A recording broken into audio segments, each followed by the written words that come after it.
哎，这个海鲜味还真的蛮浓郁的哎。那个香辣是韩式的吧？这个真的好吃啦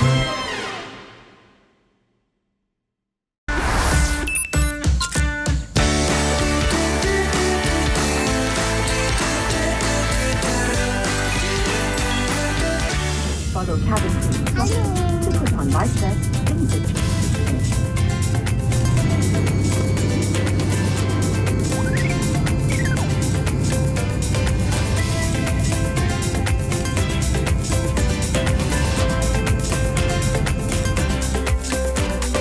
为什么我们最近搭的一些交通工具不是飞机就是高铁，要不然就是新干线什么的？对啊，是不是观众又以为我们出国？台湾还有很多地方我们也还没去过啊。你自己这边都没来过，我是有来过3次的。我这次是我真的第一次来，枉为人呢。我真的没有想过我会来到这里。其实金门蛮好玩的。真的吗？对，我有1、2次都是来主持跨年，然后呢就是有提早来几天，然后稍微玩一下。因为其实金门你骑摩托车也可以到处走，到处玩。其实金门我今天特别有做的功课，我有找了一个阿姨包车。他是导游，然后还有今天开车带我们出去玩。对，他带我们车龄，他带我们出去玩。我们今天的主题就是老板接力赛。哦，对，我们会先从这个阿姨包车的这个导游开始介绍第一间美食，然后再来陆陆续续老板会介绍下一间美食。他今天有包车就更方便了，因为你包车你就可以直接到小金门，又可以直接金门这样子一直玩，深度旅游。对，好吧。这一区是金门的信义区哦，刚刚后面那边是。现在带你们去喝金门必喝的奶茶，高粱酒加奶茶，你们一定没喝过。高粱酒加奶茶，可以不要奶茶吗？可以不要高粱酒，有点过分。没啦，还是分开喽。可是高粱酒奶茶它会醉吗？它会醉，一点点的。如果酒量不是很好的，可能会有一点点感觉到醉。我来体验。我倒的话就回去。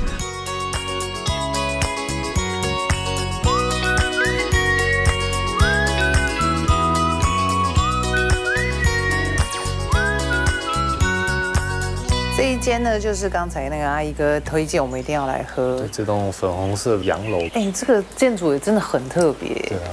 你看它上面还有天使哎，但重点呢，这个是一个风师爷的文物坊。风师爷就是这金门的特产嘛，但呢，你知道整个金门有多少座风师爷吗？应该是要有103座，可是现在好像都要找到70、80座而已。你是本身对风师爷特别着迷？我是家族，爸爸是做风师爷起来的，我们家是做陶艺的。我们家是湖州陶艺，我们我是2代。像风师爷，我们来这边看，对，我们就狮头人身有带披风，就是可能去还愿，村民或什么，他们就去还愿他。以前的习俗了，就每个村庄聚落都会有。但风师这2个字是怎么来的？早期郑成功他伐木，风沙大。它就会有赈灾辟邪挡风煞这样，对，所以它的面向它都会朝风比较大的风向那边，对。所以其实每一个地方的风师爷长得真的都不一样，不一样，因为早期可能创作者他灵感是什么，他就可能会做狮头人身的造型，或者是石狮的造型，每一尊都不一样。这里地图就是标示有发现到的风师爷早期我们就是会用一公一母，用这2尊的原型开始创作。什么意思啊？因为有的风师爷只有1只嘛。对，大多数都是1只。对啊。对，阿沙美那个村庄，我们刚好一对，就是一公一母。我们开始做，就是从这个脸型开始。到后面，爸爸他喜欢打网球，他就可能会加创作者的元素。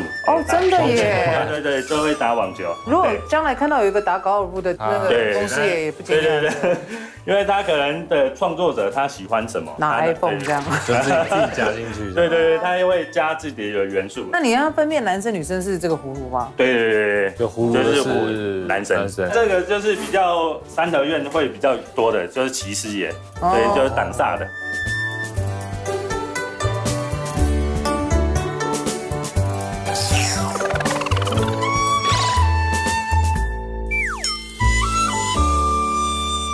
其实我们今天要来喝饮料。对，我们刚这边刚好有一个特调，用2个跟金门有相关的名人，毛泽东他喜欢喝茅台，你就用金门在地高粱加奶茶变成毛泽东奶茶。我们还有蒋介石我们用金门的海石花。海石花算一种果冻，对，果冻加在奶茶，它比较养颜美容它降火气。这个就是金门高粱，再加上奶茶。我的是奶茶加海石花，有那个酒味。都是那个高粱的味道。它是加了多少啊？1瓶盖。可是喝起来没有酒味，它闻起来是有。你的话我才不信。真的啦，你喝给我看看，它闻起来是酒精味很重，可是它没有酒的苦味。被骗了吧？有啦，还是有。它是有点像蒟蒻那样吗？对，它就是一种藻类。对。有这么严重？真的吗？有很浓的高粱味。我这已经被那高粱味盖过去了。有没有喝的这个在这边发酒疯的？目前还没有过。我们是不是要吃点东西啊？好饿哦。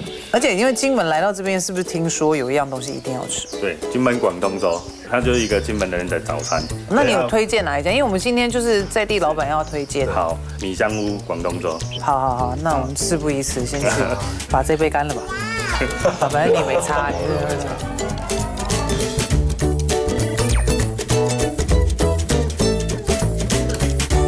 我们今天推的这一家，除了广东粥以外，它还有其他的隐藏版的东西也很好吃。对，而且这家开了20年。20年。20年。其他广东粥下午都没营业的，只有这一家。所以如果你下午刚好有空档，想要吃个下午茶，广东粥你可以来吃这家米香屋。对，没错。我们来点菜。老板好。你好。我要一个广东粥。好。然后一个牛肉馅饼、猪肉卷饼。好，没问题，坐一下。好。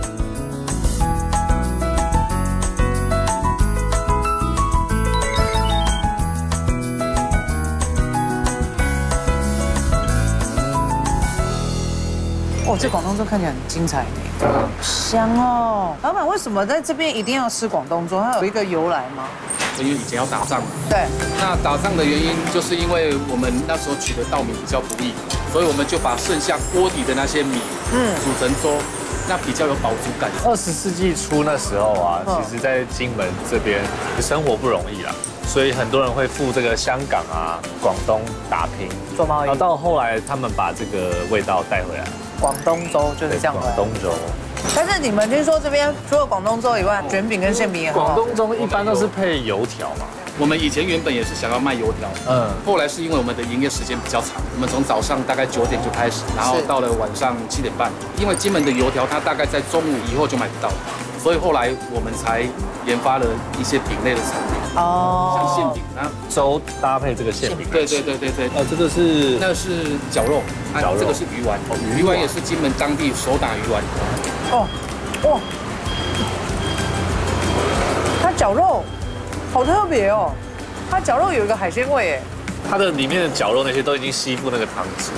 这个馅饼我是建议说一定要趁热吃，因为它旁边的这个饼非常的薄，建议说先把汤汁倒出来。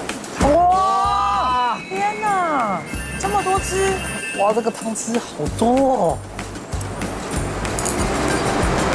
哦！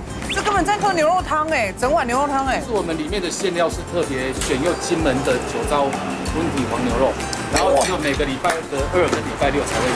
你看它的皮有多薄，超级薄，然后肉又超多、超大块，然后洋葱，难怪它那么甜。听说这个广东粥是金门人的早餐。对，是早餐没错。那因为我们营业时间比较长嘛，所以我们也可以把它当做是正餐来使用这样。是啊，可能晚餐这样。你这样吃真的绝对会很饱。已经很饱啊。这个是我们的另外一个招牌明星商品是猪肉卷饼。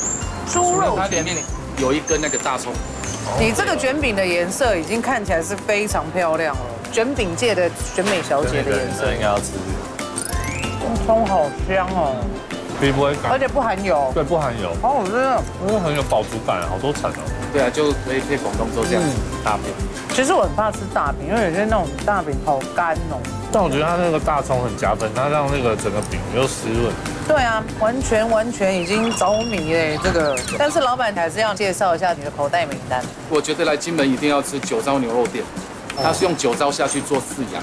哦。对，所以牛肉里面的肉质会特别的软嫩。烧烤吗？还是火锅？它是火锅店，然后它也有一些用黄牛肉做的炒菜的料，热炒。对对对。是哦。好，出发下一站。这个粥真的好好吃。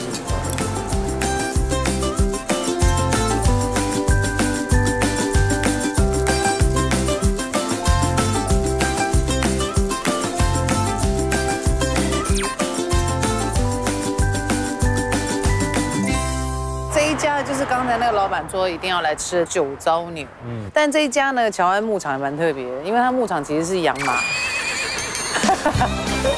我们今天不是吃马肉哦，今天要来吃的是它特别为我们准备的酒糟温体牛啊。酒糟温体牛。它这边有很多选择哎，有这种鸳鸯锅，然后有热炒，然后还有它的这个石板牛。对。今年有没有建议我们要先从哪里开始吃？我会建议说，你可以要不要先尝一下我们当地的用酒糟喂养的酒糟牛？它的油脂比较少。对，因为我们用酒糟来饲养，它的肉质上面它会比较不一样。那我们在熟成的过程里把油花去掉，跟筋去掉，为的呢就是要吃它这个肉质本身的鲜甜味。要涮多久？涮一下，你肉质呈现粉红色就可以了。其实看起来有点像是我们那时候在日本吃的马肉，很像。我们特别把筋给处理掉了，所以应该是很嫩，然后也可以吃到鲜甜味。对，甜。对，像那组也是当地的温体牛下去热炒的葱爆牛肉，那你再吃吃看，跟火锅里面的口感上不一样。它多了一个 Q 度，火锅这样涮比较嫩，它是吃起来比较扎实。跟我两个都好好吃哦。不一样特色。然后这个是乐排去骨的，然后炒蒜酥的，这个蛮适合当下酒菜，好，或者是配面也都蛮合适的。这可以拿来煮火锅，也是那种排骨酥的道理。好吃哦，酥脆啊，好下酒哎。这是比较干香型的，这是越嚼越有味道。对，然后里面的肉又不会那么柴。对，不会柴。那像这一组呢，熟成时间要透过2段式熟成。先湿式处理，再干式熟成处理。所以呢，经过21天，在熟成的过程，我们都要剔掉一些不堪食用的，所以大概只保留了70%左右的新鲜肉品可以用。了解。没想到酒糟牛会那么嫩呢。这个一般呢，我们在切口会有保留一点点厚度，让你比较吃得到肉质的口感。然后呢，这个是玫瑰盐。那你们可以试一下。你们这个是一个 set 吗？还是说你是可以点热炒，也可以点火锅的？其实我这个餐厅蛮特别的，它是比较复合式的，它餐点上也很丰富。这么方案。怎么样？这个口感不错吧？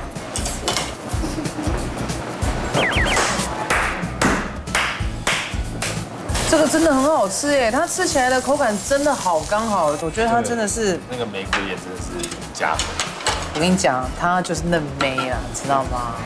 这个就是让你驾驭不了的熟女啊！而且它那个真的是很 juicy， 超 juicy 的。出来，那它刚好真的就是2面，一下子。对，一下子就好了。这个肉很不得了。其实这个都一般都依你个人的口味。而且你知道，因为它熟成啊，所以它又多了一个牛香味。重点它就是很 juicy， 好好吃哦！这一块真的厉害。我看你们还有卖那个麻辣酱。麻辣酱是我们的品牌，很好吃。它不是麻辣锅的那个麻辣酱吗？麻辣锅里面的这个麻辣酱还有添加一些中药材，我们的独家的可以放进去。所以你们这门口都买得了？有，这边有。还有卖牛肉干。对，牛肉干呐，牛轧糖，对，蛋卷呐。天哪，我觉得来这2道一定要点这2个肉。那这个热炒，其实就想拿一碗饭。完全老中青3代。对啊。好好吃哦！牛肉好厉害，值回票价。接下来还要去哪里？金门，值得推荐的。等一下一出门往右走，去品尝一下现场制作的茶点，有很好吃的金门最有名的特产。好，金门最有名的特产就是喝酒啦，耶！高粱。仅次于喝酒之下。好的，再来一片吗？好，停不下来，真的。他那个问题呢，停不下来。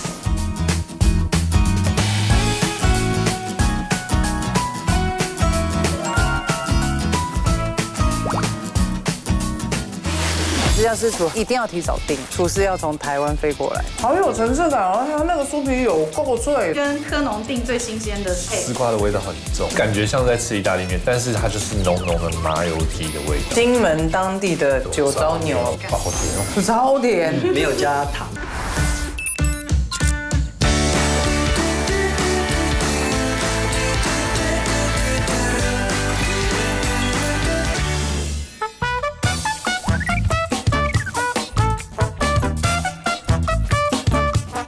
说出来转弯这边应该就是这一家了吧？好大一间哦！难得来一趟金门，我带大家来体验一下做金门的贡糖。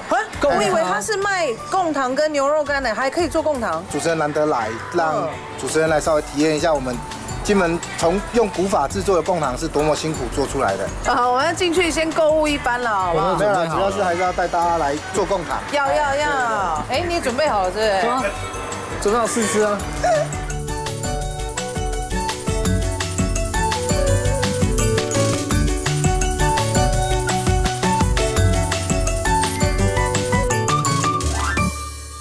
是的，作为一个贡糖，为什么要如此暴力呢？这个贡糖现在其实都是用机器做了，对不对，徐厂长？徐厂长，对，欢迎你。但现在机器做当然是机器做，但是古老的手法你还是要教我们一下。对，我教你们古老的做法。嘿。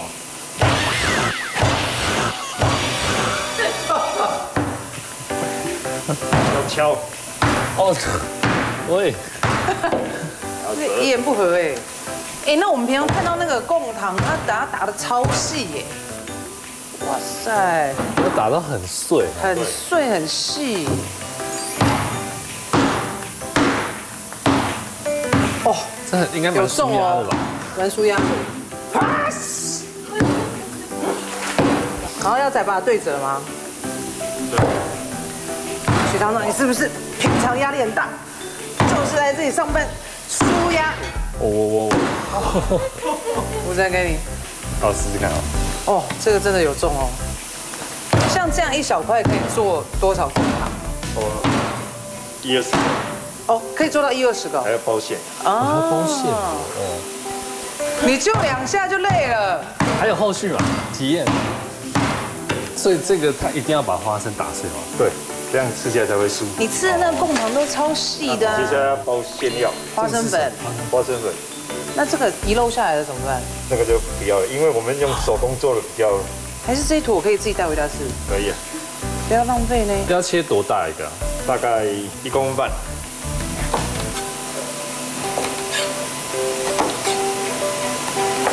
哦，累了。1公分半。往下又往前，哎，它比较省力。往下往前撸啊？对，不是用硬压的。我现在做我自己的这一块。厂长，你切一块给我们50。我是左撇子的。哦，那不好切。它热的是软的，冷掉之后是酥的。哦。所以做贡糖要趁热的时候把它做。那可以就这样撒上去吗？也可以啊。请注意哦，因为今天真的是进来要体验一下这个做贡糖的过程。那其实平常是大家不开放进来的，然后呢，因为今天我们刚好是最后一批啊，所以这做完了，我们自己打包会自己带回去吃，对，然后他们这边就整个就会消毒，所以大家不要担心食品安全，他们做的非常彻底。好，那我们就去包装了哦。好。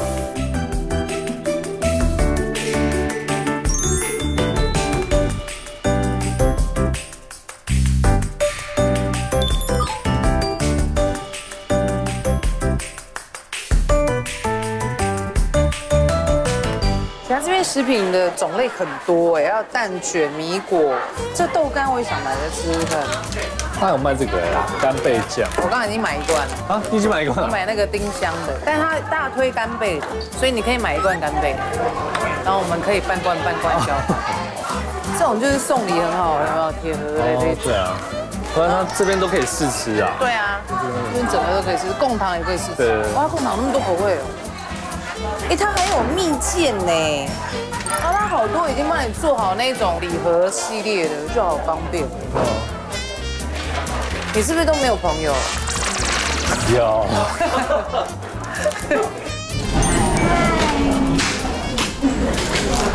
对。336那边有吗？我在试试。今天要买什么啊？啊，本来想说我帮你买单，算了。现在有被帮忙人了。游戏啊！接下来啊，来这个地方，我跟你讲，刚刚那个副理啊，就是看起来就不简单人物，所以他介绍的地方就是非常低调，而且是在金门现在很新，very new。Very new。对啊，而且你知道这个地方，我们现在在的这个地方叫做琼林，在这个聚落里面呢，居然出现了一个超新的私厨。私厨？这家私厨一定要提早订，因为要不然你忽然冲过来会没有厨师哦。为什么？因为厨师要从台湾飞过来。他看到你预约，对，他再带他的团队过来帮你煮菜。没错，所以你如果自己跑来是吃不到菜的。给你们简单介绍一下，他们这一栋养啄楼呢，它是金门100年的洋楼。那它看看它的左边，它是蔡家总纪念馆，它是金门乐善好施的蔡家总先生。是这些聚落都是蔡家吗？对，基本上琼林聚落都是姓蔡的居多。哦，那这个是由金门国家公园它标注下来之后，现在是由我们古洋楼地方创生团队去经营的。那我们这边主要是就是地方培力工作站，会协助金门返乡的年轻人就是做创业这样。哎，所以我们刚刚讲的没错嘛，就是说你们的厨师是真的要定位他是从台湾飞过来吗？对，不过这边比较特别，是因为他们飞过来的时候会用金门的在地食材啊，对，应该就是高粱跟贡糖。不吃。好，我们来吃看喽，古洋楼。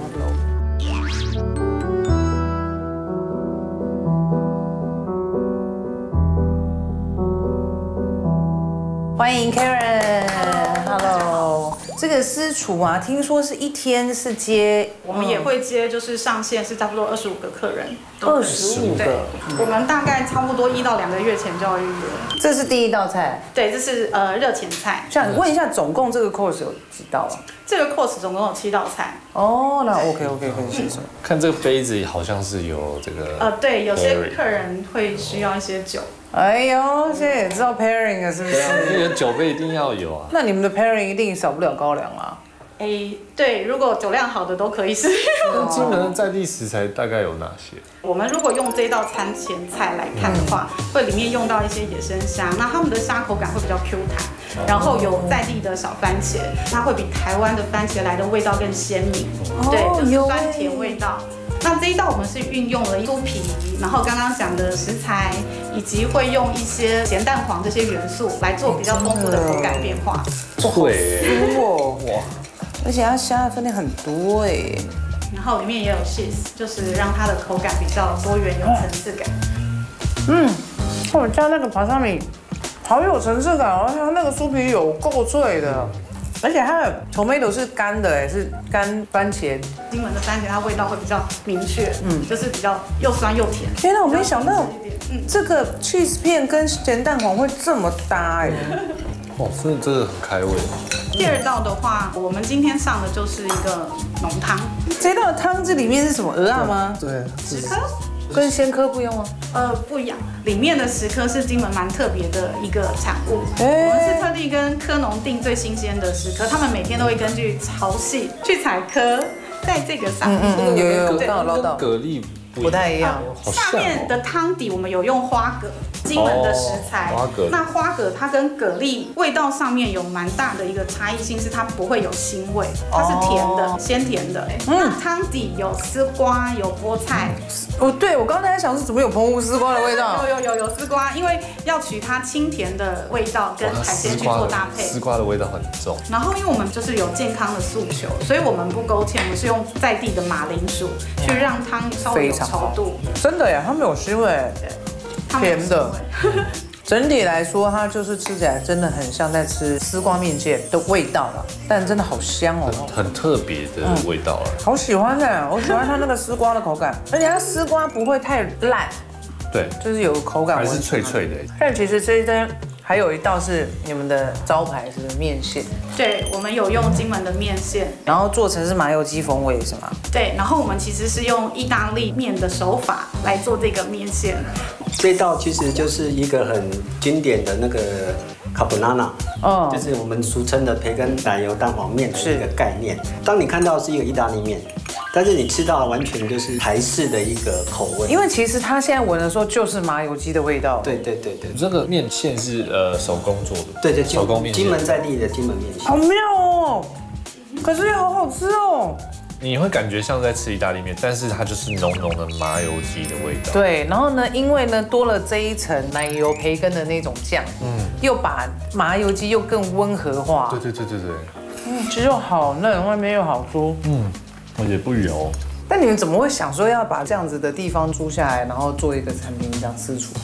其实本来古洋楼跟我们私厨做合作的最初原发想是想要在高粱田或小麦田里面做一个户外餐桌，但是因为在金门其实它有气候上面的一些影响，也很冷，然后有一些因缘机会下，就古洋楼老板他很喜欢古洋楼的风格的房子的物件，就租了这边，那我们刚好就可以做这样的合作。我觉得非常棒哎，因为它的餐跟它这整个古洋楼的故事，我觉得是完全毫无违和感。我觉得它的餐很特别，就是没有吃过的这种味道，我觉得是蛮厉害。这一道牛排就是金门当地的酒糟牛吧？是，它是黄牛居多，它是没有什么油脂，很扎实的，吃起来完全不油。我很喜欢它外面那个很酥，恰恰。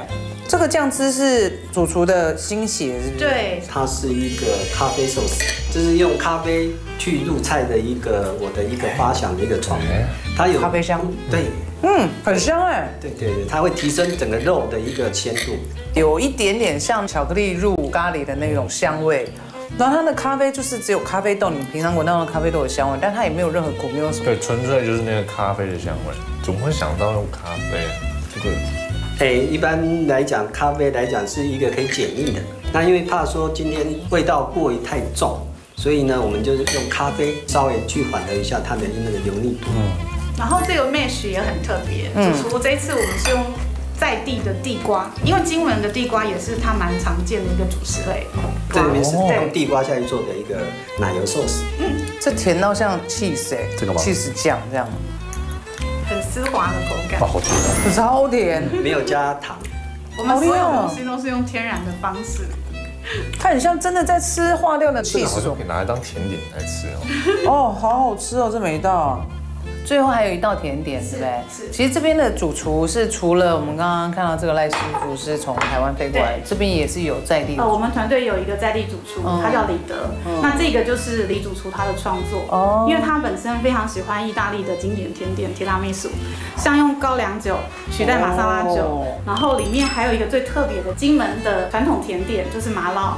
那他用马烙来取代手指饼干，对，所以这个口感上就会比传统的提拉米苏多了酥脆感。我们把它取名叫做金拉米苏，金门的金，对，他说这个就是赋予具有金门的灵魂跟生命力。冰吗？我觉得它的甜刚刚好，因为一般手指饼干吃起来是那种融在里面都软软，但是马烙还可以吃到它那个脆脆的感觉。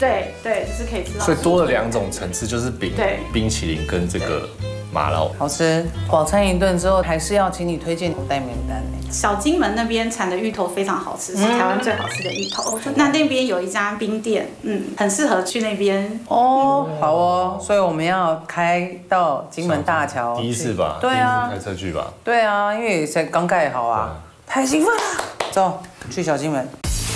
芋头刨成丝之后去炸，清爽的一道菜，就不会油腻。油饭是历史悠久，因为是你们的起家菜，是用柴烧的。金门的蚵仔煎料很多，比你所有台湾吃过的蚵仔煎鲜上20倍。猪血这是自己做的，对，好软嫩，真的会停不下来哦。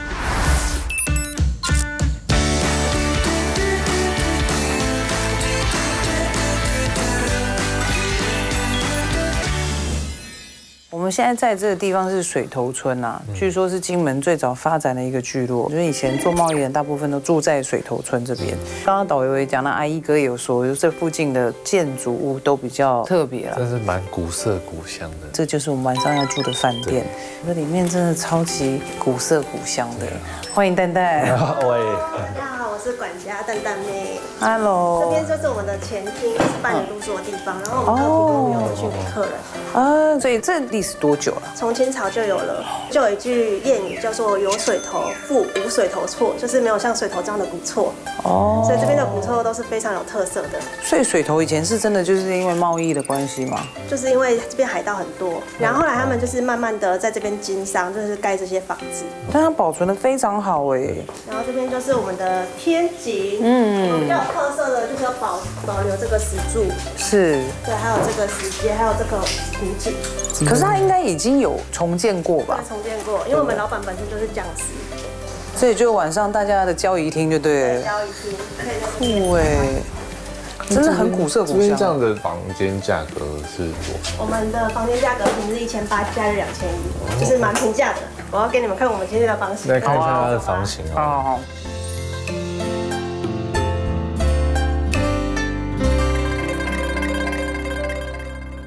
其实你们这蛮特别，是要在里面 check in 之后，然后走出来这边。对。的原因是什么？因为我们老板想要让客人保有自己的隐私，所以就不会跟其他客人遇到。你可以车子停在停车场，直接走进房间。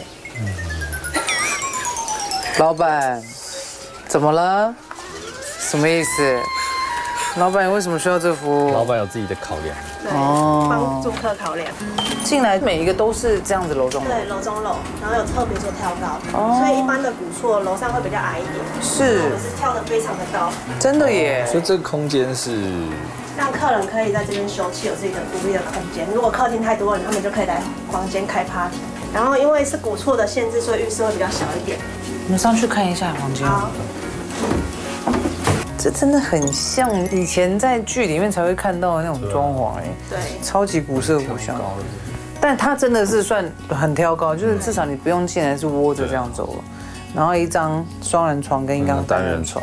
然后我们不同房间也有2小床或2大床，而且它不只是室内，其实它有户外桃园在外面。就是我们是唯一古厝有阳台的民宿。哎呦，阳台太棒了！这个阳台太可爱了耶！是每一间都有这个阳台。现在只有2个房间有这个。是2个房间。就这个跟对面那个嘛。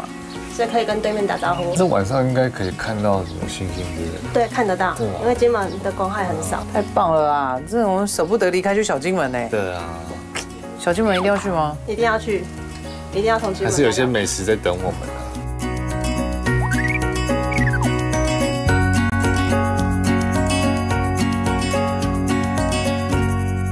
金门人的福音真的是省了很多的时间。对呀，因为你看你从金门要到小金门，等于要等船要干嘛的？现在你跑步都跑得过去。那这开车只需要5分钟就到了，很近很近。那是去年10月才完成的金门大桥，所以我们现在就要跨过去到小金门啦。而且你看这个，它其实这边的雕像是这个风师爷，对面是一只鸡，是风鸡。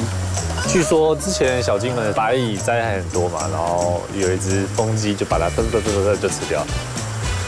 好。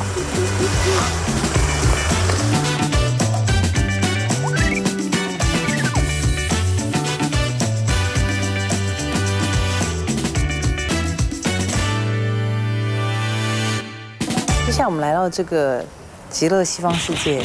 西方聚落，西方聚落这一条以前呢，在民国60年的时候是军需街啊。今天这一家就是刚才那个 Karen 姐介绍我们来吃的。对，这条以前非常热闹，就是阿兵哥都会在这边。对啊，就举凡他们来到这边理发啦，或是他们的制服啊，或者有的没的，这一条军用品啊、澡堂啊、食堂嘛，是都有。然后这一个呢，刚刚我问了他，说这个牌子啊是真的从以前留下来的。哦，真的哦。对啊，嘉年华。对，很复古。那边理发的哦，理发厅、百货店这样。啊，现在就变成是冰果室，所以就赶快来吃一下很棒的那个芋头。对。这店也太可爱了吧？那你们家是本来就是在这一间吗？对，就在这一间。那以前是开什么？以前开理发厅跟杂货店。所以那个牌子真的是以前你们家的？没错。哇塞，那你是第几代去啊？我们第3代。第3代，到你才改成冰果室吗？中间我爸妈没有接，然后那个我就直接把它冰果室。哦，我们今天是有一个神秘的人来介绍，我们一定要来吃你们家的饼。是。然后他说这边有一个非常厉害的烈屿的芋头，是特好吃。芋头在烈屿是很有名的，对，最有名。因为烈屿的芋头它是那个跟种环境的关系，所以非常的香松绵的。哦，期待期待，好啊，那我们就先随便做咯。好。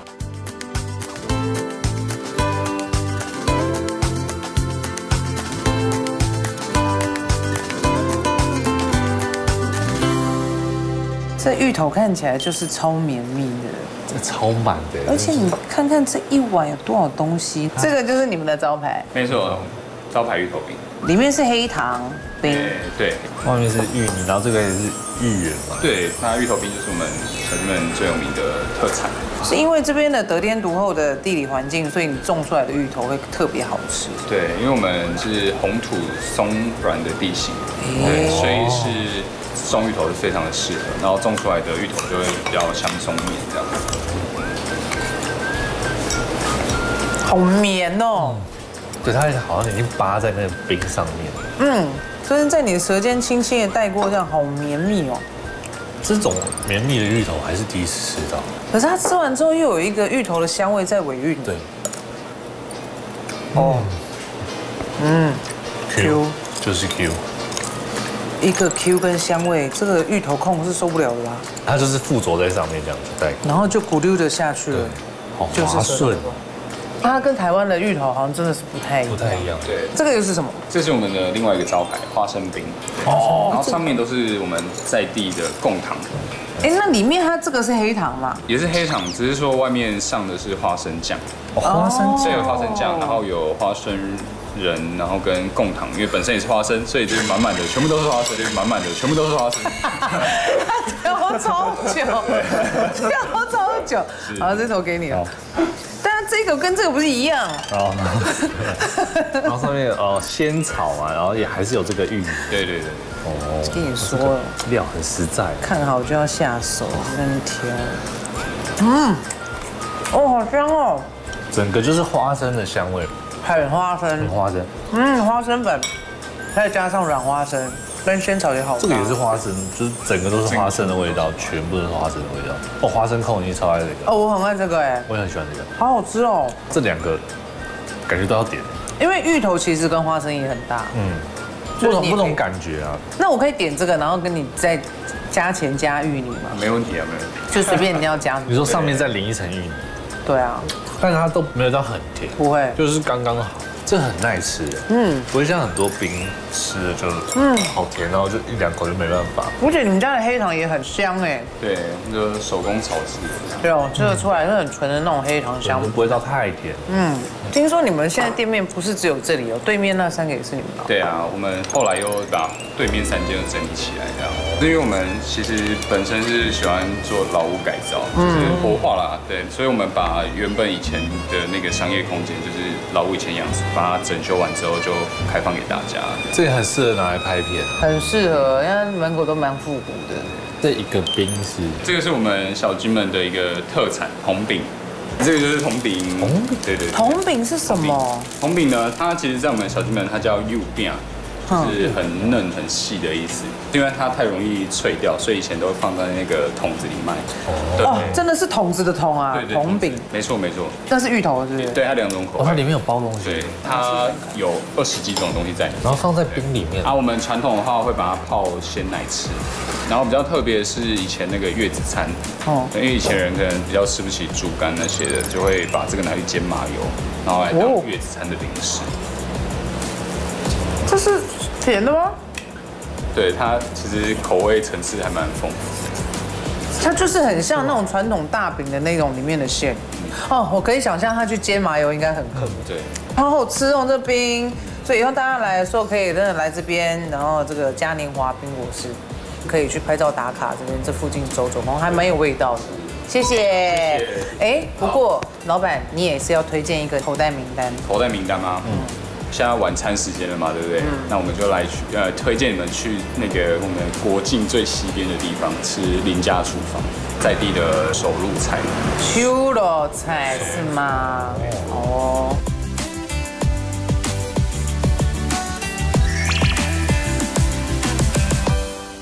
永清啊，后康也来喽！时尚玩家 App 提供吃喝玩乐最新资讯要给你，不定期呢还有生活家电、住宿跟餐券等丰富大奖被赏礼哦。没错，现在还推出新功能独家优惠卡，下载 APP 可享有美食、旅游等专属独家优惠，真的超棒的，超级棒的！所以赶快去下载时尚玩家 App。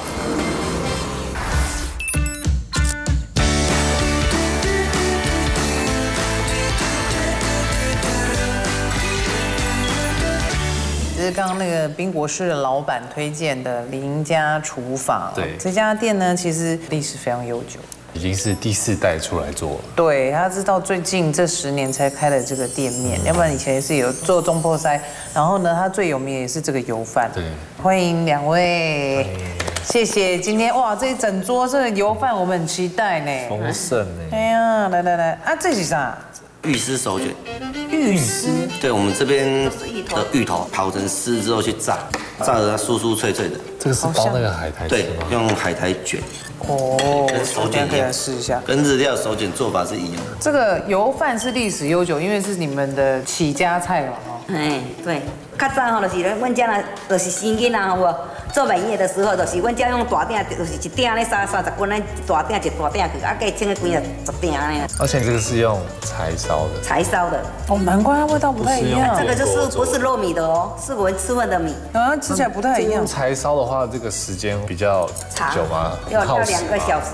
哦，它很费工哎。不过今天是做油饭之外，你们以前也是做中破塞。对，我娘家的爸爸就是专门做油饭的，我公公是专门在拌做，2个都合在一起做，在这一起做啊。我们就是要煮一个油饭，还有一个面线汤，就是油饭面线，这个是招牌。他们如果生小孩的时候，就是请油饭，还有一个面线这样子。哦，这个要用这个卷比较好吃，这样子啊，这个弄这样子。哦，这样手卷面。手卷就这样子吃，这样子包起也比较好吃。哦，不要，我先吃这个好了。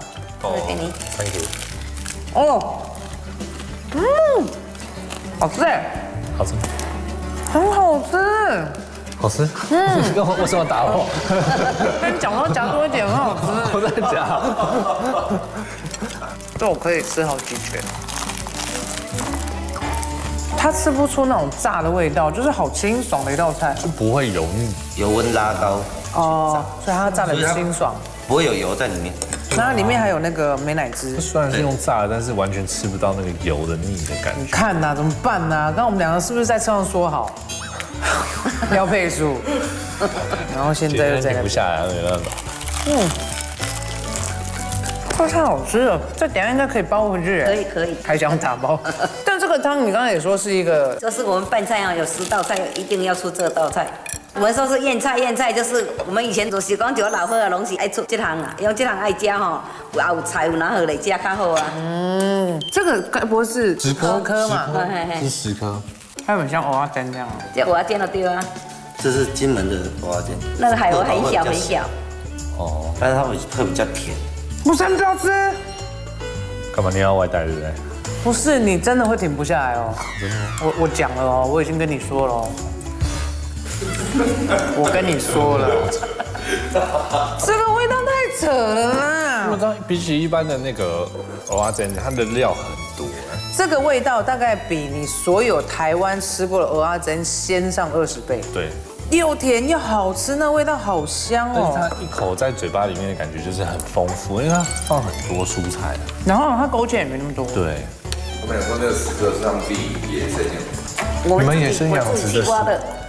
你自己挖？对啊，我自己去拿回来挖的，就是在我们的海边下去就可以了，就到了。养殖的方式跟台湾不一样。哦，台湾布袋那边是用钓，它1年4季都在海里面，它们个头比较大。啊，这边的10颗因为是在石头，我们是立石头，而那个它自己小的时候，它自己附着在石头上面，所以它的个头不大。它都小小的，但是它会比较甜。是这个甜到一个离谱。它这个是里面是这个葱的，里面有芹菜、蒜苗、葱，好好吃，好丰富哦。它这个蒜是我们这边当地的，所以它比较小。它是比较细，但是它味道会比较香。你这是料多实在，这是传统，就是这种做法。你吃完这个就不会想去吃夜市的，不会想，真的甜多了，然后呢，它的勾芡也少很多，然后你真的吃到那个食材的鲜味，那个10颗的鲜味。猪血，猪血这是自己做的。你们先尝，沾一点那个汤汁。